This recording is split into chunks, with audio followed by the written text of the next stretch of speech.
Hello aspirants, मैं श्याम सुंदर Mishra, WBCS executive 2019 batch rank 7। दोस्तों, आज हम कुछ मोटिवेशनल बातें करेंगे कि हमें अपनी पढ़ाई के लिए, अपने एग्ज़ाम्स निकालने के लिए प्रिपरेशन करनी चाहिए। डेफिनेटली हम प्रिपरेशन के लिए बहुत सारे स्ट्रेटजी बनाएंगे, कैसे हमें आगे बढ़ना चाहिए, कैसे काम करना चाहिए। बस मैं एक चीज़ कहना चाहता हूँ आप सभी लोगों को कि हमारे एग्ज़ाम निकालने के लिए, चाहे कोई भी एग्ज़ामिनेशन हो, चाहे हम कोई भी एग्ज़ाम्स लिख रहे हों, चाहे हम कुछ भी प्रिपरेशन कर रहे हों, एक चीज़ बहुत इंपॉर्टेंट है। वो क्या है, हमारे अंदर एक फायर रहना, एक आग रहना। और ये आग बिल्कुल नहीं ठंडा पड़ना चाहिए, इसकी इंटेंसिटी जो है वो बिल्कुल मेंटेन रहनी चाहिए जब तक कि हमारा एग्ज़ाम नहीं निकल जाता। क्योंकि एग्ज़ाम निकलने के बाद आपके अंदर एक दूसरी फायर आ जाएगी, जो फायर होगी काम करने की, कि भाई मैंने तो इतना प्रिपरेशन किया था, अब तो मुझे बढ़िया से काम करना है, मुझे जो अचीव करना था वो मैंने अचीव कर लिया है। तो उसके बाद आपको एक मोटिवेशन मिलते रहेंगे। तो सबसे इम्पोर्टेंट है कैसे अपने आप को हमेशा एक हायर लेवल पे रखें, हायर एनर्जी लेवल पे रखें और फिर प्रिपरेशन करें। ये बहुत ही इंपॉर्टेंट चीज़ है। ठीक है।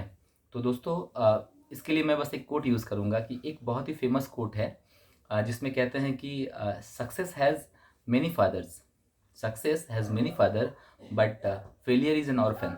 ये एक रियलिस्टिक एग्जाम्पल है, एक रियलिस्टिक कोट है। आप अपने जीवन में भी पाओगे कि ऐसा कई बार होता है कि जब आप सक्सेसफुल हो जाते हो तो आपको आपके आस पड़ोस, समाज, सोसाइटी, घर में बहुत सारे रिस्पेक्ट मिलेंगे, बहुत सारे लोग मिल जाते हैं आपको। ये एक फैक्ट है, मतलब शायद मैं उसको बढ़ा चढ़ा के नहीं बोल रहा हूँ, जो मैं समझ पाता हूँ वो ऐसा है। और अगर आप फेलियर होते हो तो फिर मतलब आपको बहुत सारे मोटिवेशन या बहुत सारा सपोर्ट कई बार ऐसा होता है कि नहीं मिल पाता है। बट मैं पर्सनली मानता हूँ कि ये जो चीज़ है ये एक रियलिटी है।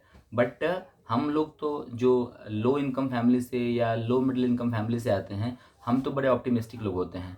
हम इस चीज़ को नहीं मानते हैं। हमारे लिए क्या है, हमारे लिए ये है कि सक्सेस जो है वो है कि अगर आप सक्सेस आपको मिलती है तो हम लीडर बनते हैं, हम लीड करते हैं। और अगर हमें हमें फेलियर मिलती है तो हम गाइड करते हैं लोगों को। हम ये कभी नहीं फील करते हैं कि फेलियर जो है वो उसके कोई होते नहीं है। ऑलवेज हम फील करते हैं कि जब आप आपके कोई हो या ना हो, बट जब आप फेल करते हो तो आप लोगों को अच्छे से गाइड कर सकते हो, लोगों के उसके एग्ज़ाम्स के प्रोज कॉन्स बता सकते हो, किस एरिया में उनको इम्प्रूवमेंट करना चाहिए, कहाँ उनको काम करना चाहिए।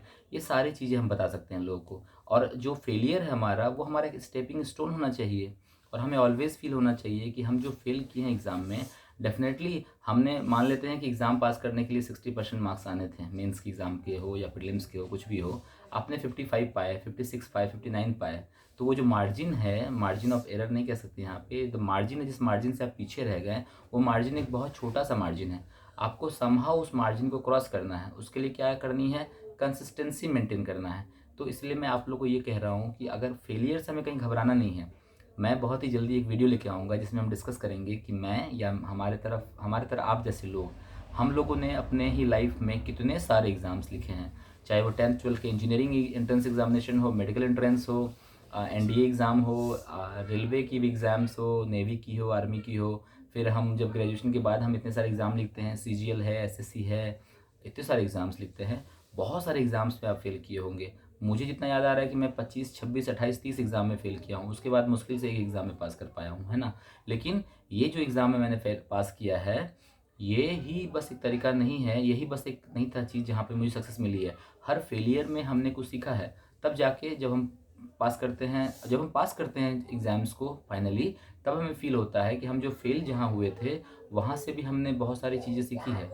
हमें याद है जो एक साइंटिस्ट थे जिन्होंने बल्ब का आविष्कार किया था, उन्होंने बहुत सारे ट्रायल लिए थे और फाइनल ट्रायल जब एक लिया उन्होंने, जब उन्हें सक्सेस मिला, तो लोगों ने पूछा कि भाई इस ट्रायल में आपने क्या अलग किया, ठीक है, जो आपको सक्सेस मिला। तो उन्होंने एक बात कही थी कि इस ट्रायल में मैंने कुछ अलग नहीं किया, मैंने 99 तरीके ये सीख लिए थे कि कैसे ये काम नहीं करना है, ये मैंने थोड़ा अलग किया। तो हमें यही करना है अपने लाइफ में कि चीज़ों को, हमारे लाइफ को एक्सपेरिमेंट की तरह यूज़ करना है। और एक बात, छोटी सी बात, कि लाइफ जो है वो एक प्रोसेस है, एक जर्नी है। हमें उस जर्नी को एंजॉय करनी चाहिए। सक्सेस जो है वो एक पॉइंट है, ठीक है। मैं ये नहीं कह रहा हूँ सक्सेस इंपॉर्टेंट नहीं है, डेफिनेटली हमें उस पॉइंट पे रीच करना है, क्योंकि जब आप उस पॉइंट पे पहुँच जाते हो तो आपके लिए बहुत सारे एवेन्यूज़ फिर ओपन हो जाते हैं, इसलिए उस पॉइंट पे जाना बहुत ज़रूरी है। तो बट प्रोसेस ऑलवेज फोकस करना है हमें, हमें उस जर्नी को एंजॉय करनी है। क्योंकि अगर आप जर्नी को एंजॉय नहीं करोगे, आप बोर हो जाओगे, तो फिर बहुत मुश्किल है उस पर एक ही रास्ते पे रह पाना। कई बार ऐसा आएगा आप डेविएट हो गए वहाँ पे, फिर आपको अपने आप को फिर से उस रास्ते पे लेके आना है। ये बड़ा इंपॉर्टेंट है, ठीक है। चलिए अच्छे से पढ़ाई कीजिए, बेस्ट विशेस टू यू।